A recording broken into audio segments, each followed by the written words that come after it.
est que nous avons créé des systèmes qui ont perdu toute forme de compassion, qui ont perdu la capacité à reconnaître le malheur d'autrui dans les décisions qui sont prises. Le peuple congolais n'aspire qu'à une seule chose, vivre dans de bonnes conditions et manger au moins 3 fois par jour. Mais depuis plusieurs années, personne ne comprend pourquoi la RDC, un pays si riche, a une des populations les plus pauvres de la planète. Congo Mikili a rencontré des matières grises du monde entier pour essayer de répondre à cette question qui semble évidente, mais cache le secret du fonctionnement du monde actuel. Dans ce document, nous vous présentons le résumé de leurs réflexions. Alors, pourquoi la RDC, pays très riche, a un peuple si pauvre? Voici les différents facteurs qui déterminent la richesse d'un pays.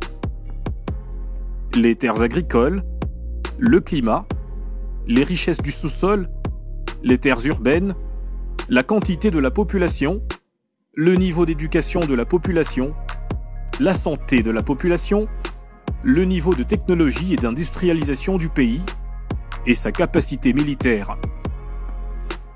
Seul bémol, la RDC manque cruellement un bon niveau d'éducation de sa population, de bons soins de santé, de technologie et d'industrialisation et d'une capacité militaire presque inexistante.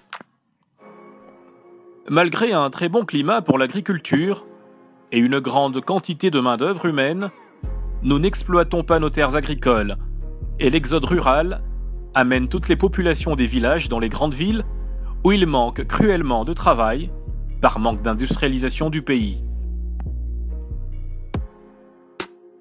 Comment alors les Occidentaux contrôlent nos richesses du sous-sol? La malédiction des ressources naturelles, c'est ce genre de situation paradoxale constatée à de nombreuses reprises dans l'histoire moderne et antique.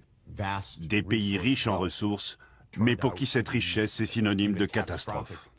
La financiarisation signifie que l'économie est de plus en plus centrée autour des marchés financiers. Et cela se manifeste de différentes façons. Il faut s'imaginer un trader en train de négocier des contrats à terme sur les matières premières, dans son bureau quelque part à Wall Street, à Greenwich, dans le Connecticut ou ailleurs. Cette personne est complètement déconnectée de ce qui se passe dans le monde réel.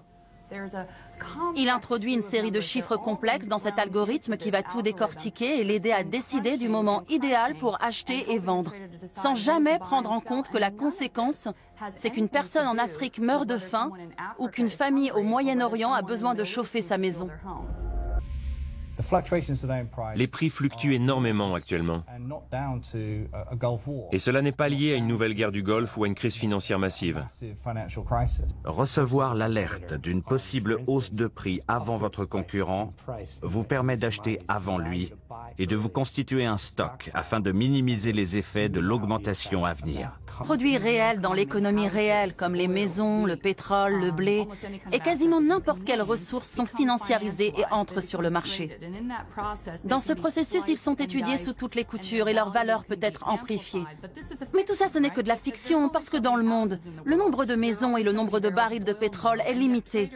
Pourtant, les traders sont capables de spéculer à l'infini sur ces marchandises. Tant que nous ne dénoncerons pas l'instabilité des marchés, nous continuerons d'observer, suite à une hausse des prix, des mouvements sociaux en Afrique, en Asie et ailleurs dans le monde. Les Occidentaux ont digitalisé nos matières premières grâce à la bourse. Nous ne contrôlons pas les prix de nos matières premières sur les marchés boursiers. Des spéculateurs achètent des titres boursiers, stockent virtuellement nos matières premières pour essayer de les revendre plus tard et faire de gros profits. Vu que nous n'avons aucun contrôle sur les prix de nos richesses, ces spéculateurs peuvent manipuler le prix du coltan ou du cobalt à volonté et déstabiliser ainsi notre économie. Aujourd'hui à Wall Street, ce sont des algorithmes par intelligence artificielle qui décident de la vie du Congolais. Les Occidentaux ont mis en place un système qui a un seul objectif: acheter les matières premières au prix les plus bas possible au Congo, les transformer en Asie au prix les plus bas possible et revendre des produits en Occident au prix les plus chers possibles, où leur propre population est obligée de s'endetter à vie pour pouvoir consommer des produits de plus en plus chers, comme cet iPhone qui a le même prix que le SMIC en France.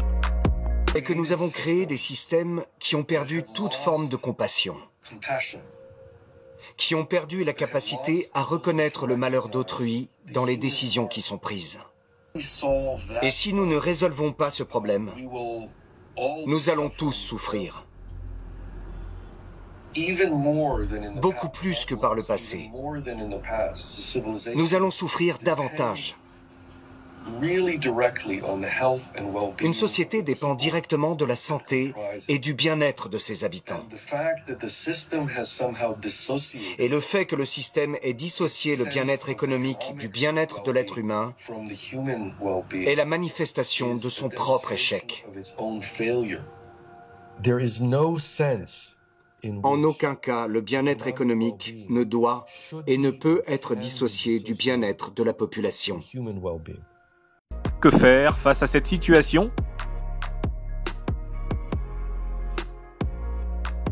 Diversifier l'économie. D'abord, les Congolais doivent apprendre à se nourrir.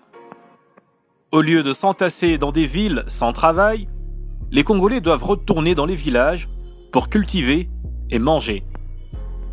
Après avoir mangé, on pourra commencer à s'instruire. Après l'instruction et l'augmentation de notre niveau de technologie, on pourra s'industrialiser. Renforcer nos capacités militaires pour protéger nos matières premières. Et enfin, atteindre l'intégration verticale. Aller de la conception à la vente des produits Made in Congo. Ce futur est possible si seulement le Congolais identifie ce qui fait son malheur. Ce n'est pas l'Occident, mais plutôt notre incapacité à comprendre pourquoi on a un pays si riche, mais qu'on reste pourtant si pauvre. Nous croyons que ce documentaire est le début vers la solution, le début d'une nouvelle façon de réfléchir qui sort des plaintes et lamentations habituelles, mais qui dresse un plan d'action vers le bonheur du peuple.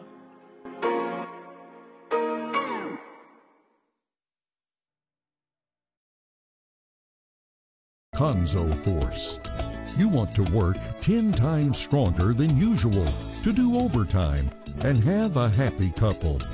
The solution is Konzo Force, a 100% natural product made from Congo plants, well balanced by the latest technology specialist of American medicine, and especially very affordable. With only $20, get a box of 5 bags of Konzo Force delivered to you in 2 days. To buy now, go on www.zendo.congomakili.com. Konzo Force, the secret of men's strength to satisfy women since the time of our ancestors.